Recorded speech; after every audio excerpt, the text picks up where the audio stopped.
2 de março de 2018. Palmeiras sobra em campo e vence com tranquilidade o Júnior Barranquilla na estreia da Libertadores. Santos vai mal na altitude de Cusco e perde do Real Garcilaso. Corinthians chega da Colômbia no início da madrugada e começa a preparação para o clássico contra o Peixe domingo no Pacaembu. Com o goleiro Jean na equipe titular, São Paulo tenta acabar com a sequência de 3 jogos sem vitórias no Paulistão. Você vai ver também o que especialistas em medicina esportiva falam sobre a recuperação de Neymar. Chance de ficar fora da Copa do Mundo existe, mas é mínima. Continue com a gente! O Gazeta Esportiva está bom demais e começa agora! Olá, começa agora, começa já. Seja muito bem-vindo ao Gazeta Esportiva. E a gente inicia o programa falando do Palmeiras, que começou bem demais a Libertadores ao vencer o Júnior Barranquilla na Colômbia, 3-0. Veja como foi a vitória do Verdão. Aproveitei ali dois momentos e fui feliz. Treino bastante esse tipo de jogada, de finalização de fora da área. E fiquei muito feliz, principalmente pela vitória da equipe, né? Pelo primeiro jogo, isso é muito importante. E também pelos 2 gols, fiquei bem contente.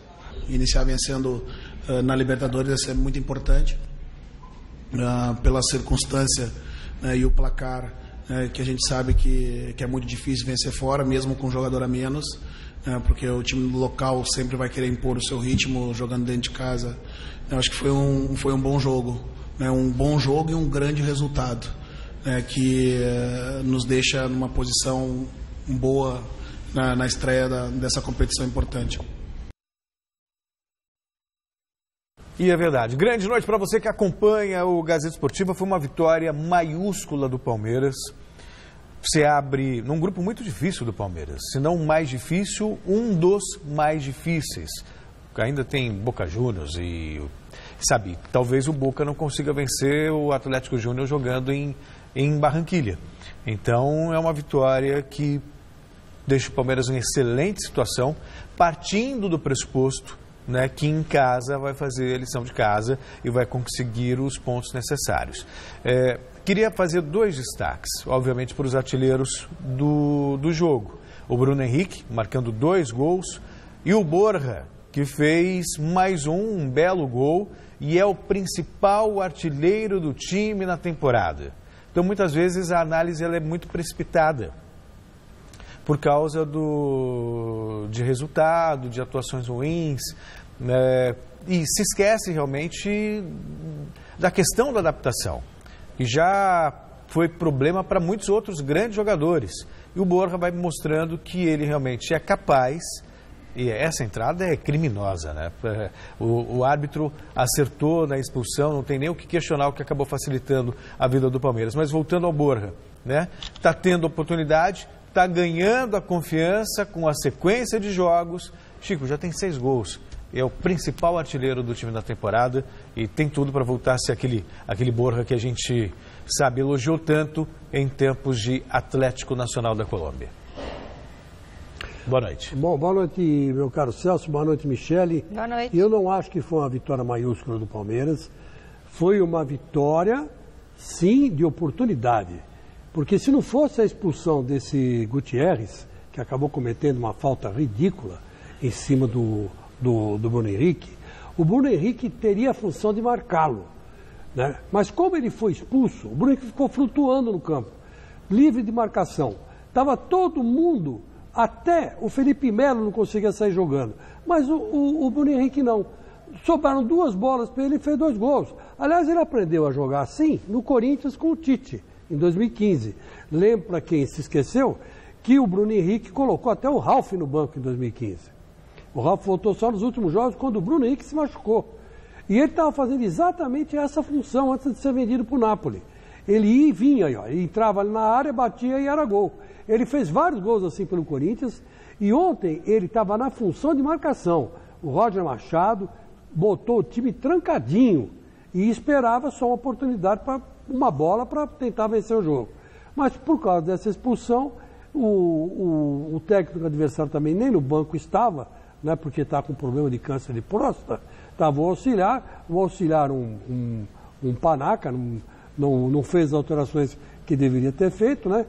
E aí o Palmeiras se aproveitou e conseguiu um resultado muito importante. O resultado foi importante, né? Mas a vitória foi oportuna, não foi uma vitória maiúscula. E como disse você aqui, ó, julgaram o Borja antes do tempo, condenaram o Borja antes do tempo, dizendo que não, tá tudo, que ele era ruim, não servia para o Palmeiras. Agora ele é o artilheiro da temporada. Então o senhor não pode fazer a mesma coisa com uma vitória dessa aí de 3-0, porque essa vitória é uma vitória falsa. Porque o cara estava com 1 a menos e o Bruno Henrique é que ganhou o jogo sozinho, que nem era para estar aí onde ele estava para fazer 2 gols. Então quer dizer que foi uma vitória de oportunidade, foi uma vitória ocasional. Vamos ver o que vai acontecer daqui a pouco. Que o Palmeiras continue tendo essas vitórias ocasionais, Chicão, para a alegria dos palmeirenses. Ganha de 3-0. Se fosse 1-0, Chicão, mas foram 3-0. 3-0 por quê? Porque ninguém marcou o Bruno Henrique. E o Bruno Henrique jogou sozinho o jogo inteiro. Então acontece. Só que ele aprendeu a se defender e atacar também no Corinthians. Ele viu que não tinha ninguém na frente dele e foi para cima. Ele não dependeu de nada. Então essa que é a grande verdade. Então o palmeirense não fique animado, não. Porque o Palmeiras real é aquele que perdeu do Corinthians por 2-0. Ah, tá bom. Bom, e por falar na competição, a pergunta de hoje é a seguinte: dos brasileiros, o Palmeiras é o maior favorito? Favorito é ótimo. Favorito ao título da Libertadores? Favorítulo. É isso mesmo. Que aí já junta os dois. Eu acho que sim. E você, Celso? Não, entre os brasileiros é o maior favorito, sim. É o que tem o melhor elenco e... Tem o elenco mais cascudo. A gente até fez uma matéria sobre isso, que os jogadores são que mais jogaram a Libertadores, que mais atuaram na Libertadores, estão no Palmeiras. É? Com mais experiência. Vou pegar, vou olhar lá. É que eu não... Cascudo, enfim, eu não... Tem que jogar bem. Eu acho que independentemente de ser cascudo ou não, tem que jogar bem. E tem potencial para isso o Palmeiras, né? Agora, de toda a Libertadores, aí tirando o Palmeiras, a gente tem que colocar o Boca também como um candidato fortíssimo. E o Corinthians não, Chicão? O Celso está viajando. É o seguinte, os 2 times brasileiros que podem ganhar essa Libertadores são, na ordem, Grêmio, esqueceu do Grêmio, né? Só isso que você fez. Esqueceu do Grêmio, que está jogando muito bem, e manteve quase todo o elenco. Já foi campeão do ano passado, Recopa, e é perigoso, é um time bem armado pelo Renato Gaúcho. E o segundo é o Corinthians. O Palmeiras não vai sentir nem cheiro da Libertadores. Se conseguir se classificar nesse grupo que está. Mas já venceu uma fora, Chico, já caminhou para a classificação. Não, senhor. Vai ter que jogar com o Boca, vai ter que encarar outros adversários muito mais perigosos que esse coitadinho desses milionários aí. Milionários não, o Atlético Júnior. O Atlético Júnior. Milionários é do Corinthians. É do Corinthians. Esse coitadinho desse Atlético Júnior que não jogou absolutamente nada e começou com o pé esquerdo. Bom, o Santos decepcionou, acabou perdendo do Real Garcilaso na altitude de 3.400 metros de Cusco por 2-0. Não é a estreia que o Santos queria, mas a gente sabe que tem muita competição ainda. O passado é imutável, nós não vamos nos abalar pela derrota de hoje. Já passou, é pensar num clássico agora. É o momento de falar pouco. Tudo que eu falar aqui vai parecer desculpa. Mas volto a repetir que todos que vão enfrentar a equipe do Garcilaso aqui vão ter essa dificuldade. Sempre sem tirar o mérito da equipe. Eles venceram, de parabéns, mas realmente a altitude é uma coisa atípica, uma situação bem diferente. Não sei se dá também só para colocar na conta da altitude, não, Chico. O Santos foi apático. Se o Gabriel tivesse feito o gol que ele teve a oportunidade de fazer, talvez, vencer. Apesar da altitude, vencemos. A gente sabe que dificulta as coisas. Isso é fato. Mas o Santos também ficou devendo. Não, ficou devendo, mas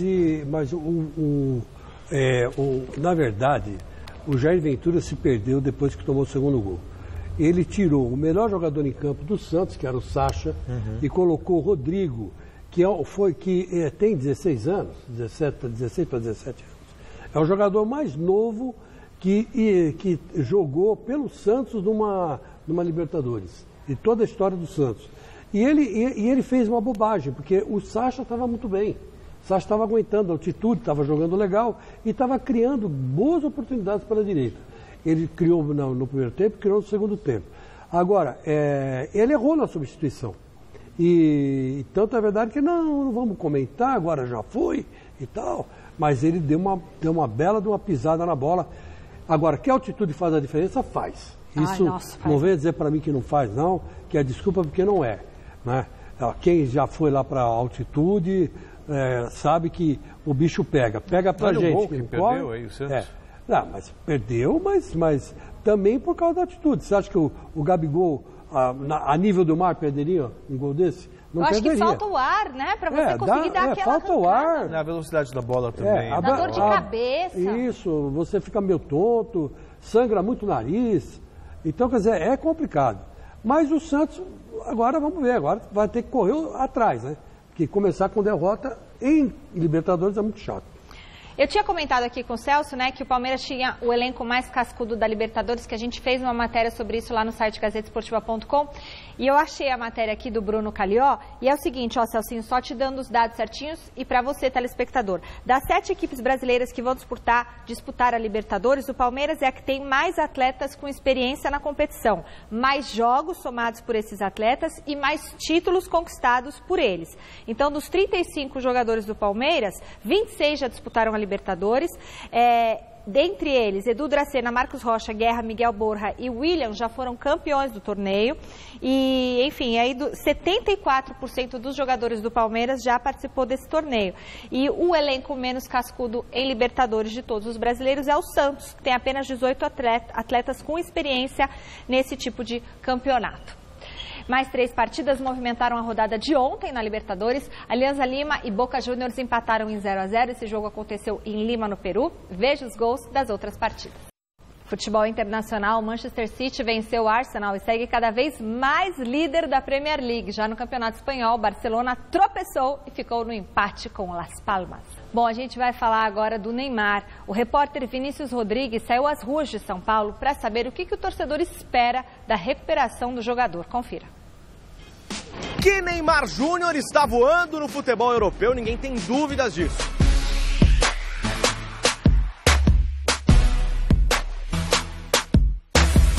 São 30 jogos com a camisa do PSG e 28 gols, um número fantástico, média excelente, mas no meio do caminho tinha uma pedra no meio do caminho, o Neymar se machucou, vai operar, será que ele volta melhor do que ele estava? Ou será que o Neymar vai ter uma queda de rendimento por causa dessa cirurgia, hein? Eu acho que é uma intervenção relativamente simples, né? É um mindinho, o osso do meio do mindinho. Então, eu acredito que não vai fazer, depois de recuperado, 2 meses, já está pronto para outra. Acho que ele vai voltar melhor, vamos torcer para ele voltar melhor. E ele tem que voltar melhor, né? Ele tem que voltar melhor, né? Que a Copa tá aí. Na memória, assim, da gente, no momento, logo vem o Ronaldo, né? Uma pré-Copa, um cara importante machucar desse jeito como o Neymar machucou. Mas eu acho que ele tá bem preparado, acho que ele volta bem e não vai ter risco, não. Acho que ele tem muita carreira pela frente, se eu não me engano ele tem 25 anos ainda. 26 e... vai voltar um pouco pior até pegar ritmo, mas na Copa vai estar estourando. E estamos contando com ele. Jesus, Neymar e Coutinho, ninguém segura, né?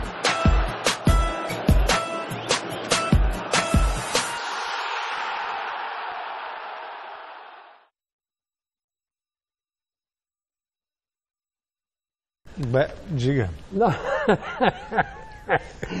o seguinte, me lembrou se quem quer dinheiro queria voltar, né? Aí o João Batista só quer meu dinheiro para apostar na loteria, né? Que a gente aposta, uma hora te ganha. Mas eu só voltei para falar, você vê que todo mundo está na esperança que o Neymar volte. Não é verdade? Está numa fissura. E eu acho que é uma expectativa positiva. Tomara mesmo que essa energia passe para o Neymar volte. Mas vamos saber mais coisas sobre o Neymar hoje, porque parece que ele já foi operado, né? Bom, ele vai operar amanhã em Belo Horizonte, né, ele vai ser operado, vai corrigir a fratura no pé direito. Ele se lesionou durante o jogo em que o Paris Saint-Germain venceu o Olympique de Marselha por 3-0, se lesionou sozinho. O repórter Alexandre Silvestre está preparando uma reportagem especial para o Mesa Redonda de domingo e ele conversou com 2 especialistas em medicina esportiva. Confira aí um trechinho da reportagem. Neymar não quebrou o dedinho do pé. O buraco é mais em cima. Ele teve uma fratura do quinto metatarsiano, né? Um nome grande, mas são aqueles ossos que ficam imediatamente antes dos dedos, né? A base desse osso é interessante, porque nela gruda um tendão, que é do fibular curto, é um músculo do corpo humano, e quando tem uma torção muito forte, ele sofre uma contração muito forte e arranca um fragmento, que é onde produz a fratura. Fratura grave?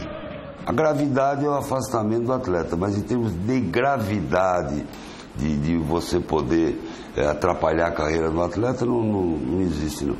Entrevistamos especialistas em medicina esportiva, ortopedistas renomados.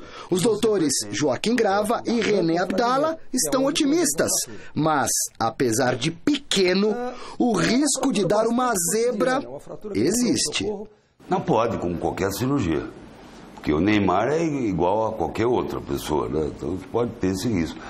Mas depende muito da habilidade do cirurgião, o hospital que está fazendo, né, para você ter essas complicações. Reportagem completa domingo no Mesa Redonda. Que o pezinho de Neymar não nos deixe na mão. Bom, tá, aqui, muita gente está se perguntando, mas por que ele vai operar em Belo Horizonte, né? Se aqui a gente tem 2 hospitais de São Paulo que são fora de série, comparados aos hospitais até norte-americanos, que é exatamente o Einstein. O Einstein, né? E o Sírio. E o Sírio-Libanês. É uma pergunta que é fácil de responder, porque o médico opera da seleção, lá. O Nélio Lasmar, opera exatamente no hospital lá em Belo Horizonte. Né? Um hospital muito bom também, diga-se de passagem, né? Não é, e o médico sendo bom. Não fica devendo nada para os daqui. Mas a pergunta era essa, né? Porque todo mundo que se machuca, político que passa mal, vem todo mundo para cá. Hoje o Sírio-Libanês e o Einstein dividem aí, né? As personalidades. O SUS ninguém quer ir, né? O SUS ninguém quer ir, mas devia ir, viu? O político devia ser obrigado a usar só o SUS. O SUS, escola pública. Tudo. Quem tem carreira pública. Tem aposentadoria também, igual, né? As pessoas se eu for normais, candidata, né? Eu sempre falo alguma coisa. É minha segunda vez que você já fala aqui. Isso, vai ser porque quem sabe um dia igual o Chico. É verdade. Eles têm que agora, sobre no público. Mas o hospital não é ruim, tá? Eu só estou dizendo isso. Não, claro que não. Porque a gente tem conhecidos que trabalham lá, né? E que o hospital corresponde à expectativa de uma cirurgia como essa, né? Agora, se eu fosse o Neymar, eu operaria aqui. Agora, mas é uma decisão dele, ele preferiu o Nélio Lasmar, então, ele que sabe. Lá, aqui, ele está bem assistido, isso é o que importa. Agora é a questão da recuperação. Risco de ficar fora da Copa do Mundo, gente, qualquer um que é candidato a participar da seleção brasileira corre risco. Basta num treinamento você torcer o pé e acabou. Existe sempre um prognóstico, né, quando você faz uma cirurgia. A recuperação de 6 a 8 semanas, de 8 a 10 com fisioterapia. Não é, o Neymar é um jogador de futebol, quer dizer, não é como a gente tem que conciliar com o trabalho. Ele vai ter toda a fisioterapia, todo o tempo do mundo para descansar, para se recuperar. Então, tudo ocorrendo dentro da normalidade. Né? Dentro da normalidade, não tem nenhuma consequência da cirurgia, no processo cirúrgico, ele vai estar apto para a Copa do Mundo, vai estar mais descansado que outros jogadores e tudo para render muito bem. Então eu não vejo muito o porquê o Neymar corre risco, vai operar. O tempo de recuperação, ele está dentro do... Pode ter uma rejeição ao pino, pode ter. Ele pode se recuperar, mas 25% pode dar confusão. Mas é um índice muito baixo. 25% não é baixo, Celso. Não acho que é baixo, não. Agora, porque é o seguinte, ele vai ter que disputar a Copa do Mundo em alta performance. Quer dizer, então, você ir daqui até a sua casa a pé é uma coisa. Agora, você disputar um campeonato do mundo em alta performance, ele vai ter que dividir bola. E talvez por isso, e o PSG, e tem justamente a questão PSG também, né? Que teve meio que uma briga ali entre a família. Não queria agora, então. Então, o PSG queria o quê? Que ele ficasse com o dedo quebrado e jogasse? Não, que daria para uma recuperação. Quer dizer, na verdade houve um desencontro de informações. A primeira informação que chegou para o técnico do Paris Saint-Germain... Que não era uma fratura. Era uma fissura. Então, fissura você recupera com remédio, com descanso, ponto. A partir do momento que há uma fratura, aí não tem jeito. Tem que fazer agora. Vamos imaginar se postergasse isso mais para frente. Aí o risco de ficar fora da Copa do Mundo também é maior. Então, você tem um problema, você depende disso para poder render o melhor, então já opera e pronto, resolve. Mas é simples assim. Que serve para jogadores não estrelas, né? Porque o Neymar pagaram 800 milhões por ele. Ele está com o dedinho quebrado, é complicado jogar assim. Aí que está o negócio, mas eu entendo a posição do PSG. Porque o PSG queria o cara lá. Dá para você botar uma bota, dá para você fazer uma infiltraçãozinha e jogar. Agora, o Neymar quer jogar a Copa, evidentemente quer jogar a Copa. Então... Ele falou, não, eu vou operar agora. Gente, eu acho que fratura não tem jeito, você tem que fazer mesmo. Né? A gente ouviu os médicos aí. Fissura, ok, mas fratura... Não, quando a fratura é exposta, eu concordo com você. Aí não tem jeito, que corre risco de infecção. Isso aí qualquer médico te explica em qualquer pronto-socorro. Agora, do jeito que a fratura dele, ele poderia esperar sim. É que ele quis operar. Ele peitou o Paris Saint-Germain, né? E vai fazer do jeito que ele quer. Bom, agora a gente vai falar do quê, João? Qual que é a notícia? Porque eu não sei. Eu não sei. A gente vai de basquete agora? Então pode soltar pra gente as notícias da Liga de Basquete Feminino, Johnny. Partida entre Sampaio Basquete e Santo André Apaba promete levar à quadra duas equipes empenhadas em terminar o primeiro turno da LBF com a segunda melhor campanha, atrás apenas do líder invicto Veracruz Campinas. Eu vou falar que é bem complicado essa partida contra o Sampaio, porque o Sampaio é uma equipe muito completa. É um time muito difícil de ser batido, mas eu acredito também na força do nosso grupo, né? O nosso time também é um time completo, a gente tem excelentes peças em todas as posições. Então tentar fazer um bom jogo lá, que eu sei que é difícil. Santo André é uma equipe, né, que sai de uma boa temporada, né, do ano passado, com vários títulos. Então tem bastante experiência jogando junto há bastante tempo. Vai ser um jogo muito duro, né? E a gente vai preparar com carinho para poder anular algumas opções deles e também proporcionar algumas opções nossas de maneira mais eficiente. Um dos destaques individuais da partida promete ser a cestinha em arremessos de 3 pontos na Liga, a ala de Santo André, Jaqueline. Eu sou Jaqueline, ala. Meu ponto forte são as bolas dos 3. Não sei dizer um ponto fraco, eu tento ser boa, marcar, fazer tudo de bom. Tenho 32 anos, já estou em Recife, São Caetano, Catanduva, não me lembro agora só. E aqui já estou há 7 anos, é a 7ª liga que joga por Santo André. Muito fácil falar da Jaqueline porque ela é uma atleta exemplo, né? Ela nunca tem treino ruim para ela, sempre treinando a mais, ela é uma jogadora muito esforçada. Ela é um exemplo muito positivo para o grupo e para todas essas meninas novas que estão chegando, né? Hoje ela é líder de arremesso de 3 pontos do campeonato, ela faz isso muito bem, mas ela é uma jogadora agressiva ofensivamente, ela tem um arremesso de 2 pontos, tem uma infiltração muito forte, então ela é uma jogadora muito boa assim, para a gente nesse sentido, é nossa referência ofensiva. Então é isso, domingo, 10 para as 3 da tarde, temos um encontro marcado aqui na tela da Gazeta para o jogaço entre Santo André Apaba e Sampaio Basquete. A Rosinha vai entrar em quadra e você não pode perder nenhum detalhe. Domingo, 10 para as 3 da tarde.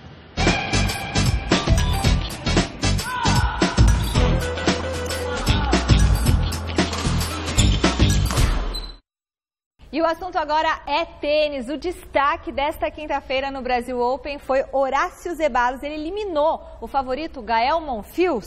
Confira com ele, Jonas Campos.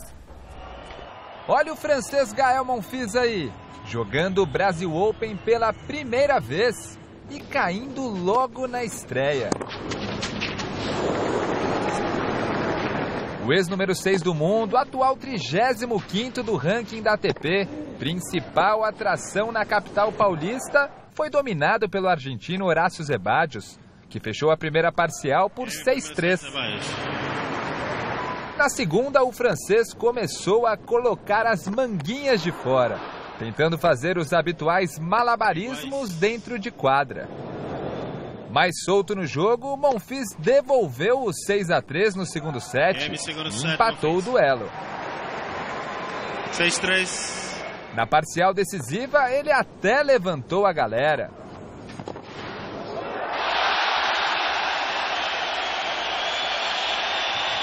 Mas Zebadios não ficou atrás e também deu o seu show para o público do Ibirapuera.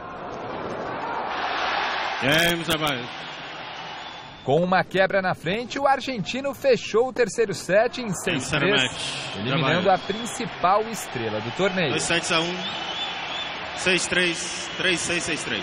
Com a eliminação precoce, Gael Monfils se despede do Brasil com participações no Aberto aqui de São Paulo, onde caiu nas oitavas de final, e no Aberto do Rio de Janeiro, onde parou nas quartas.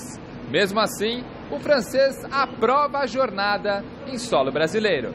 Na entrevista após o jogo, ele disse que foi tudo muito bom, mas lamentou o fato de não ter conseguido jogar no seu melhor nível diante de todo o apoio que recebeu da torcida brasileira. Monfils garantiu que deu o seu melhor e que gostou muito da experiência vivida nos 2 torneios que disputou aqui no Brasil. Tadinho, né? Hoje fez um calor danado aqui em São Paulo, vocês viram o estado do Gael. Bom, e o único brasileiro na busca aí por um título no Brasil Open é quem? É o Rogério Dutra Silva. Disputa agora as quartas de final contra o argentino Horácio Zebadios, esse daí que tirou o Gael Monfils das quartas. Vale lembrar que a grande final acontece neste domingão, 12h30, com transmissão ao vivo da TV Gazeta. A gente confere agora ao vivo, olha. O jogo do Rogério Dutra Silva, quartas de final contra o argentino Horácio Zebadios. Celso, então é isso, um 7-0 para o brasileiro, é isso, né? Um 7-0 para o brasileiro. Boa. 7-6. 7-6, sensacional. E segue 2 vezes. Você já imaginou que legal, Rogerinho, na final?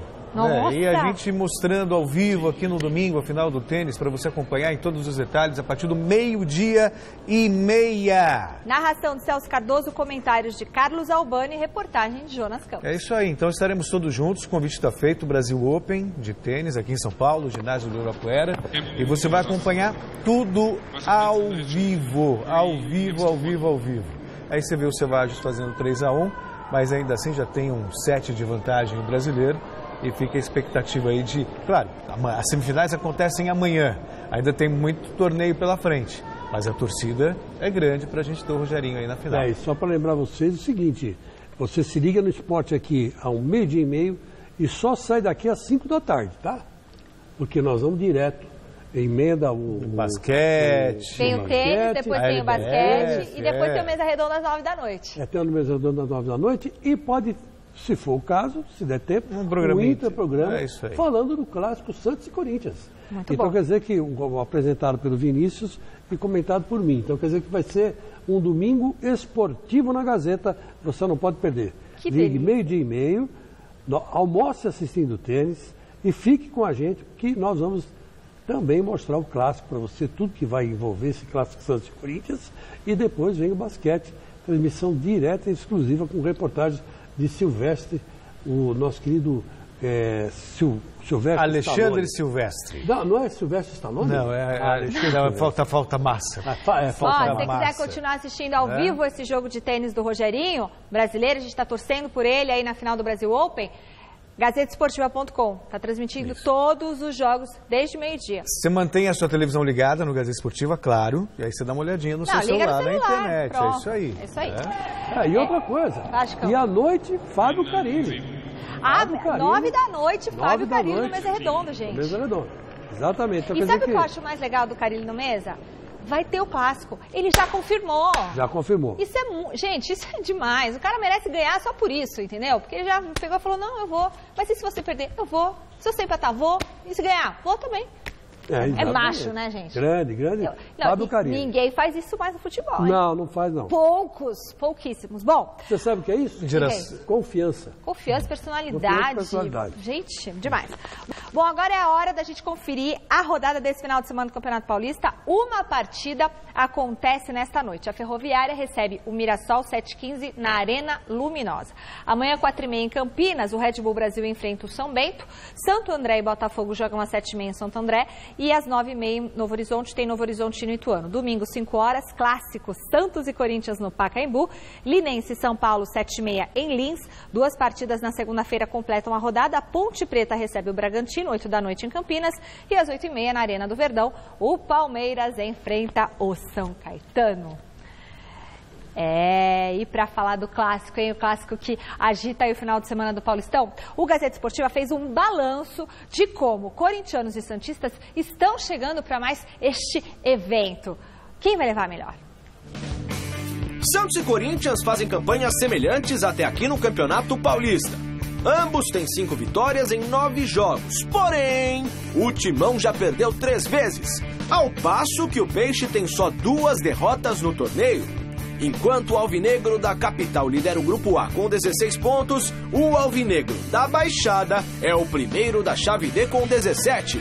Quando o assunto são os números de ataque, tudo também fica bem parecido. O Santos já marcou 14 gols no estadual, 1 a mais que o Corinthians. E os 2 times sofreram a mesmíssima quantidade de gols. Foram 7 até aqui. O clássico deste domingo vem justamente na sequência da estreia dos 2 clubes na Taça Libertadores da América. Na quarta-feira, o Corinthians foi até a Colômbia e empatou em 0-0 com o Milionários. Depois da saída do atacante Jô, o técnico Carille fez inúmeros testes na equipe titular e parece ter achado a nova formação ideal do Timão.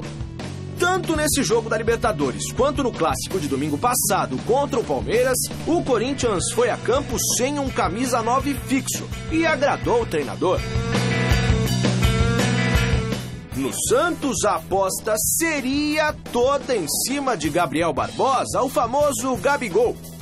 O novo velho menino da Vila voltou para o clube do coração depois de uma passagem relâmpago pela Europa e está assombrando a zagueirada adversária. O problema é que eu disse seria, porque o atacante levou o 3º cartão amarelo na partida diante do Santo André e está fora do clássico deste domingo. Pro lugar dele, o professor Jair Ventura bem que poderia colocar entre os 11 o garoto Rodrigo com Y. A nova joia do Peixe tem apenas 17 anos de idade e precisou de só 13 minutinhos contra a Ponte Preta para marcar o primeiro dele como profissional. Ô Chico Lang, você que é corintiano, mas nunca perde a imparcialidade, me diz aí, quanto vai ser esse clássico de domingo às 5 da tarde no Pacaembu, hein?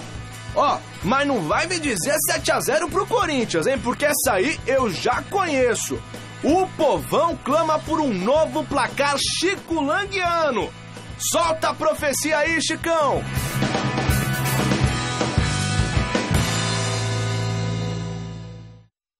Eu quero ver. Grande Vinícius, olha, já que você me pediu para mudar o placar, então eu vou analisar o jogo antes, né? Tá. Vai ser um jogo difícil, um jogo pegado.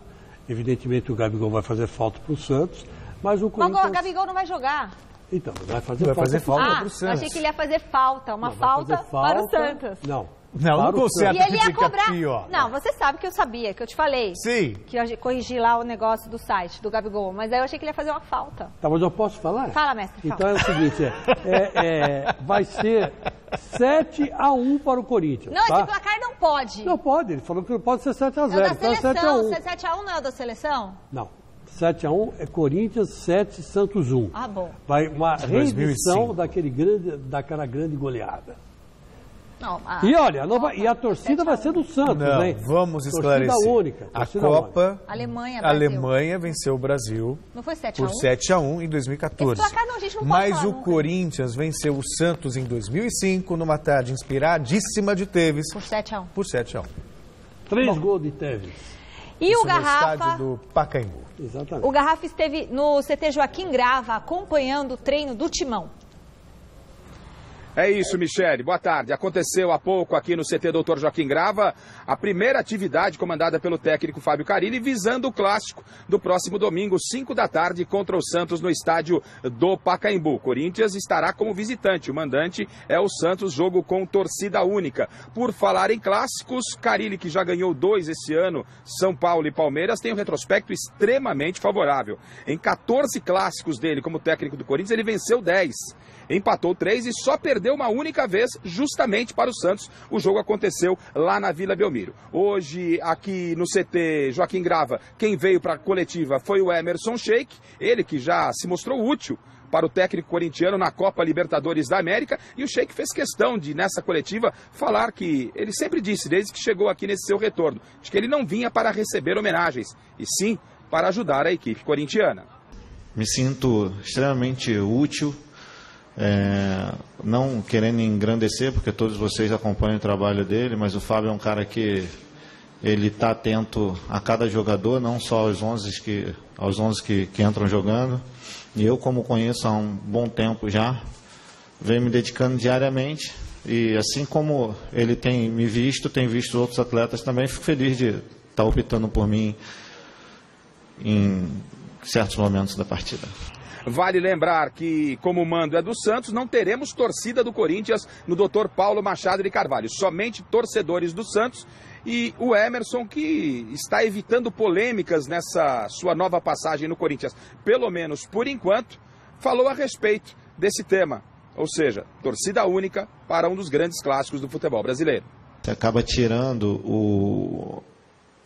o direito, né, de todos acompanharem um evento grandioso como o futebol.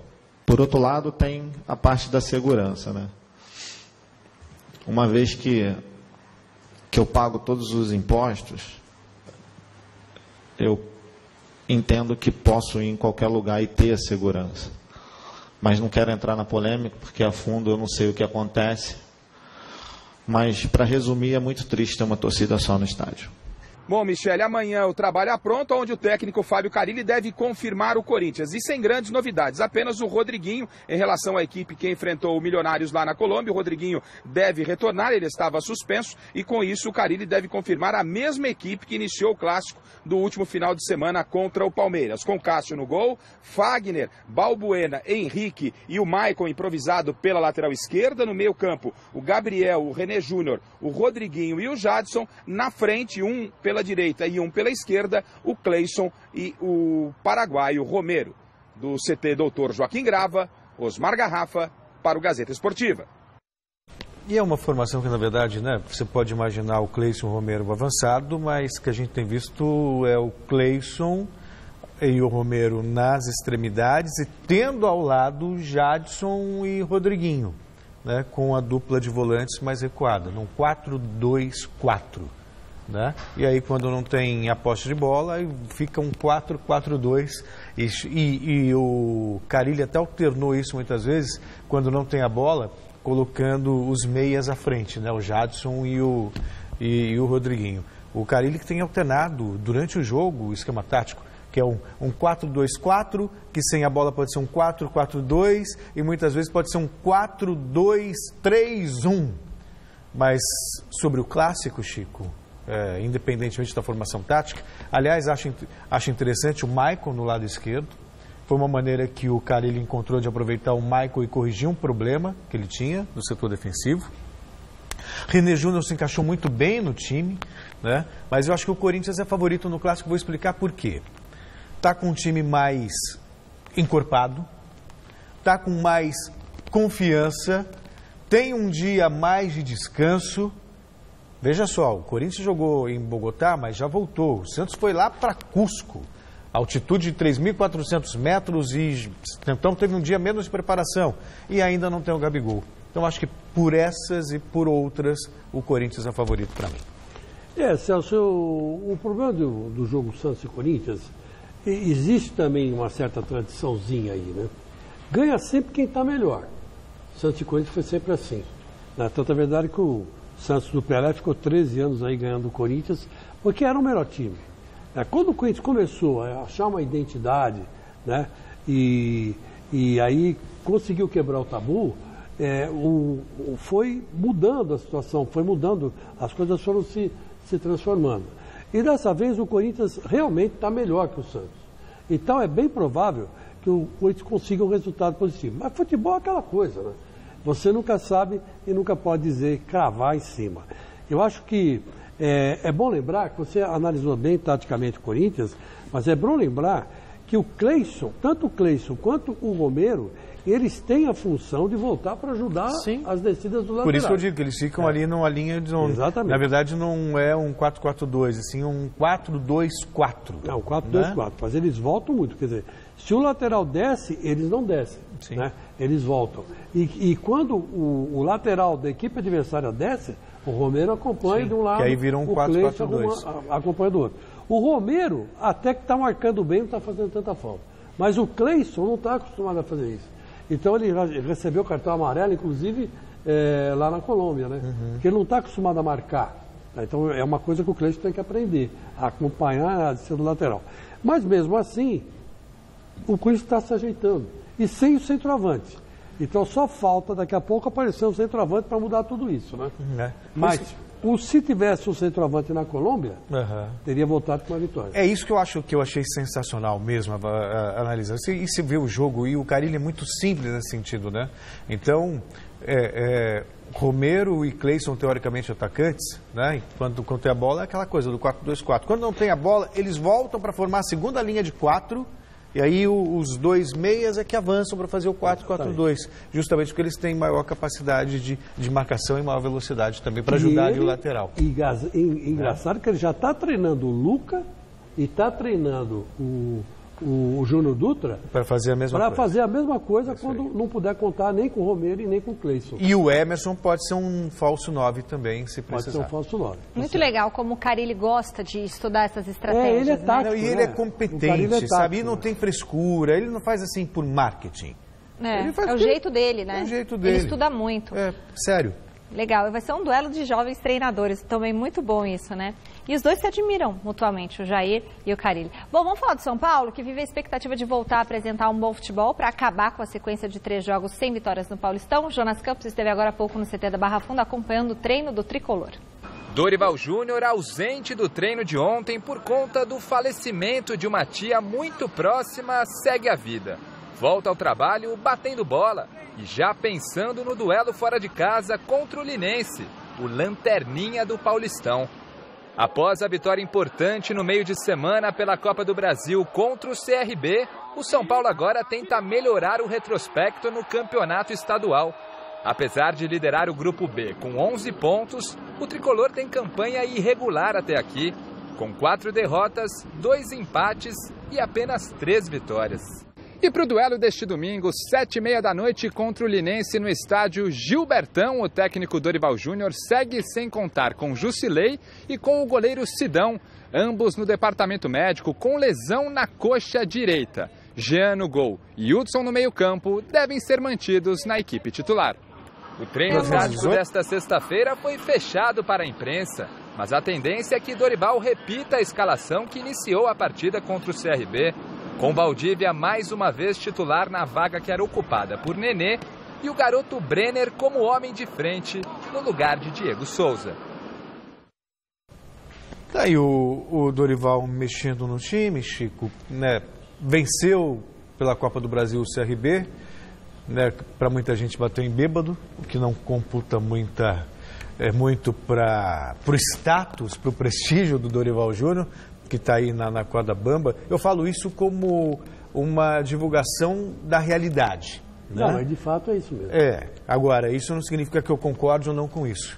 Eu acho isso um absurdo muito grande. O treinador tem que ter calma para trabalhar. Não dá para você ficar na berlinda todo jogo, sabe? Até porque os jogadores também, será que ele vai cair, será que não vai cair? Você cria um clima de instabilidade absurdo.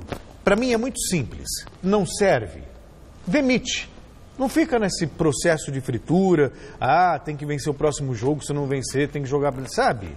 Essa cobrança por resultado, eu acho que ela é desumana. Ou você acredita numa filosofia, ou você não acredita, simples assim. Não, mas meu querido Celso, o São Paulo precisa vencer esse jogo. Não, precisa, não vence três jogos. Corre risco de ficar fora do campeonato. Corre risco de ficar fora do campeonato na próxima fase. Quer dizer, que importância tem isso? Nenhuma, né? Para dizer a verdade também. Mas tem, né? Mas é um torneio, mas vai ser, a cobrança vai aumentar.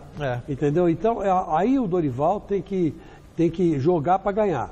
E o time de São Paulo não está jogando para ganhar. O único jogador que eu vejo que mudou um pouco esse panorama e está mostrando muita raça, muita pegada, muito esforço e está tentando fazer alguma coisa, é o Valdívia.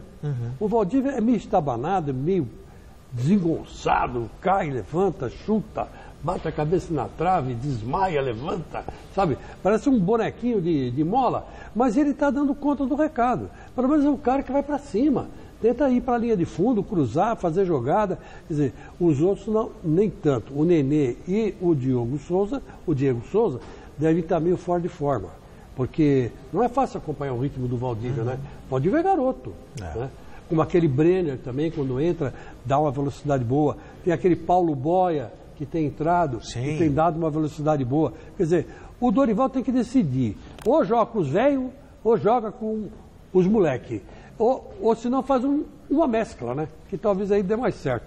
Bom, e nesse domingo, Mesa Redonda vai estar espetacular, vai falar muito sobre o clássico entre Santos e Corinthians. Nós receberemos o técnico do Timão, Fábio Carilli. O programa trará todas as notícias da rodada, imperdível, 9 da noite, aqui na TV Gazeta. E a hora da gente saber o resultado final da nossa enquete, a pergunta dessa sexta é: dos brasileiros, o Palmeiras é o maior favorito ao título da Libertadores? Tem o elenco mais cascudo, como eu falei, a gente teve aquela reportagem. E deu que o quê? Subiu aí? Eu não vi. Sim! Ah, bom! 84% dos votos. Bom, a gente fica por aqui. No encerramento hoje, Chico Lang, nós vamos homenagear o cantor John Bon Jovi. Ele completa 56 anos. Beijo. Love you, Bon Jovi.